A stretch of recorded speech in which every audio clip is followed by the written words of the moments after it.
Hello my dear friends, welcome back to MS Lappiya channel. நீங்கள் வந்து daily vlog வந்து போட சொல்லி நிறைய பேர் கேட்டிருந்தீங்க. அதுக்கான விளக்கம் வந்து நேற்று லைவில் சொல்லியிருப்பேன். நான் செகண்ட் ஒய்ஃப்ன்றதால தான் என்னால் விளாக் சேனல் வந்து அந்தளவுக்கு போட முடியல, வீடியோஸ் எதுவும் அப்படி சொல்லிட்டு. ஸோ இருந்தும் கேட்டவங்களுக்காக மார்னிங் ரவுட்டிங் வந்து நான் எடுத்திருக்கேன். இன்றைக்கி காலையில் எழுந்தோடனே சாப்பாடு ஒரு பக்கம் செஞ்சுட்டு கீரை குழம்பு செய்யலான்னு பிளான் பண்ணியிருந்தேன். காலையில் பார்த்தீங்கன்னா வாசல் எல்லாமே வந்து கோலம் போட்டுட்டு அதுக்கப்புறமா விளக்கேற்றுவேன். டெய்லியுமே விளக்கேற்றி இருந்தேன். அதுக்கப்புறம் பாருங்கள், அந்த ஃபஸ்ட்டு டோர் பக்கத்தில் இருக்கிற கதவு இருக்குது பார்த்திங்களா, அங்கே இதே மாதிரி இதே அளவுக்கு வீடு இருக்கும். அதில் தான் முதல் மனைவி இருக்காங்க. ஸோ எங்கள் அக்கா வந்து அதில் தான் இருக்காங்க. மாமா வந்து ஒரு நாள் அங்கே போவாங்க, ஒரு நாள் வந்து என் வீட்டுக்கு வருவாங்க ஃப்ரெண்ட்ஸ். ஸோ வந்தாலுமே எந்த சப்போர்ட்டும் கொடுக்க மாட்டாங்க. அவங்களுக்கு கடன் பிரச்சனையும் அதிகமாக இருக்கும். இருந்தாலுமே நான் குழந்தைங்கள தனியாக பார்த்துக்கிட்டு அக்கா பிள்ளைங்கள்லாம் ஒரு சின்ன உதவி கூட செய்ய மாட்டாங்க. நான் மட்டும்தான் வந்து எப்பயுமே எல்லா வேலையுமே நான் செய்வேன். ஸோ அதை வந்து ப்ரூஃபோடு காமிச்சாதானே நீங்கள் நம்புவீங்க. அப்படின்றதுக்காகவும் மட்டும் இல்லாமல் நான் வந்து என் பிள்ளைங்க பெருசாகி எங்கள் அம்மா இப்படியெல்லாம் கஷ்டப்பட்டு நம்மளை வளர்த்துருக்காங்களேன்றது கண்டிப்பாக உங்களுக்கு தெரியணுன்றதுக்காகவுமே நான் வந்து வீடியோ போட்டிருக்கேன்.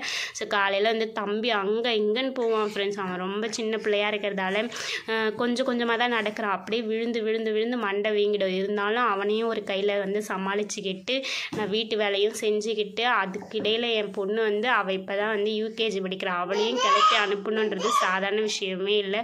ஸோ அப்புறம் கீரை வந்து எப்படியோ தம்பியை சமாளித்து கொஞ்சம் தூரம் எடுத்துகிட்டு போய் சொப்பெல்லாம் போட்டு அப்படியே சமைக்க ஆரம்பிச்சுட்டு அதுக்கப்புறம் பாப்பா வந்து கீரை குழம்புலாம் அந்தளவு சாப்பிட மாட்டா. அவளுக்கும் தம்பிக்கும் ரசம் வைக்கணும், முட்டை ஒரு சைடு செஞ்சுட்டு அப்படியே சமைச்சிக்கிட்டே பாத்திரம்லாம் விளக்கிடுவேன். இதுக்கிடையில் தம்பியும் ஒரு கையில் தூக்கி வச்சுப்பேன் ஃப்ரெண்ட்ஸ். அவங்க வீட்டுக்கு வருவாங்க, ஹஸ்பண்ட் அவங்க வந்து தூங்கிட்டு இருப்பாங்க. அவங்க வந்து கரெக்டாக ஒரு 8:40க்கு அவங்கள எழுப்பி அவங்களுக்கு தேவையானதையும் கொடுத்துட்டு அதுக்கப்புறமா தான் அவங்க கிளம்பி பாப்பா ஸ்கூலில் இட்டுட்டு போய் விடுவாங்க.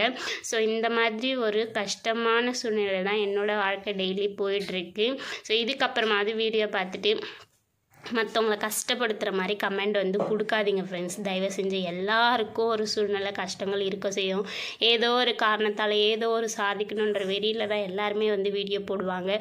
உங்களால் முடித்தா என்கரேஜ் பண்ணுங்கள், அப்படி இல்லைன்னா வந்து யாரும் டிஸ்கரேஜ் பண்ணாதீங்க. என்னுடைய ஸ்மால் ரிக்வெஸ்ட்டு தான். ரசம் செஞ்சுட்டு அப்புறம் முட்டையெல்லாம் வறுத்துட்டு அதுக்கப்புறம் சாப்பாடு இவ்வளவும் செஞ்சாலும் என்னால் வீட்டில் உட்காந்து சாப்பிட முடியாது ஃப்ரெண்ட்ஸ். காலையில் வந்து தம்பி வச்சுட்டு இவர் வந்து எழுப்பி கஷ்டப்பட்டு அவர் உட்கார வச்சேன். அதுக்கப்புறம் பார்த்திங்கன்னா தம்பி இங்கே வாக்கரில் போட்டு ஏன்னா இப்போ பாப்பா குளிக்க வைக்கணும், அவளுக்கு தேவையானதெல்லாம் ரெடியாக எடுத்து வச்சுட்டு அதுக்கப்புறம் லஞ்ச் டவல் வேறு காயவே இல்லை. வீட்டுக்குள்ளேயே ஒரு வெயில் இருந்துச்சு, அங்கே போட்டு காய வச்சு பறக்குன்னு சொல்லி குழந்தைங்க லப்போ திபுன்னு அழுவோம் ஃப்ரெண்ட்ஸ். ரெண்டுத்தையும் மெயின்டைன் பண்ணுறதுன்றது சாதாரண விஷயமா இருக்காது. பெரிய பாப்பாவும் சாப்பிடவே மாட்டாள். அவள் அப்படியே ஊட்டுறதுக்காட்டி காலைல ரொம்ப அழுவா. ஸ்கூல் போகணும் அப்படின்னாலே அவளையும் ஒரு பக்கம் ஊட்டிக்கிட்டு அவளையும் ரெடி பண்ணிவிட்டு சமைச்சிக்கிட்டு தம்பியும் தூக்கி வச்சுட்டு காலையில் அப்படியே ரொம்ப டென்ஷனாக பரபரன்னு போகும். ரிலாக்ஸாக மைண்டை வச்சுக்கிட்டு நம்ம லைஃப் இவ்வளோதான், இதான் நம்ம வாழ்க்கை, இதை நம்ம தான் செய்யணும், யாரும் நமக்கு வரமாட்டாங்க அப்படின்னு மைண்டில் நான் வந்து எப்போயோ ஃபிக்ஸ் பண்ணிட்டேன். அது மட்டும்தான் இன்னி வரைக்கும் எனக்கு தைரியமாக எல்லாத்தையும் பண்ணுறதுக்கு ஒரு தூண்டுதலாக இருக்குது. மற்றபடி வேறு எதுவுமே இல்லை. இப்போ முதல் மனைவி பார்த்திங்கன்னா கூட பிறந்த அக்கா தான். இருந்தாலும் அவங்க குழந்தைங்க வந்து எல்லாரும் ஆறுதல் இருந்து வளர்த்தாங்க. எங்கள் மாமியார்லாம் இருந்தாங்க. ஸோ அவங்க வீட்டு வேலையை ஃப்ரீயாக செய்வாங்க, குழந்தைங்கள வச்சுக்கிறதுக்கு ஆள் இருந்தாங்க. எனக்கு வந்து இன்றைக்கி சுச்சுவேஷனுக்கு குழந்தைங்க வச்சுக்க யாருமே ஆள் கிடையாது ஃப்ரெண்ட்ஸ். ஸோ காலையிலேருந்து நான் இப்போ வரைக்கும் எடுத்திருப்பேன். இன்னும் கொஞ்சம் நேரத்தில் அவங்க கிளம்பி அவங்க பொண்ணை கூப்பிட்டு போவாங்க பாருங்கள்.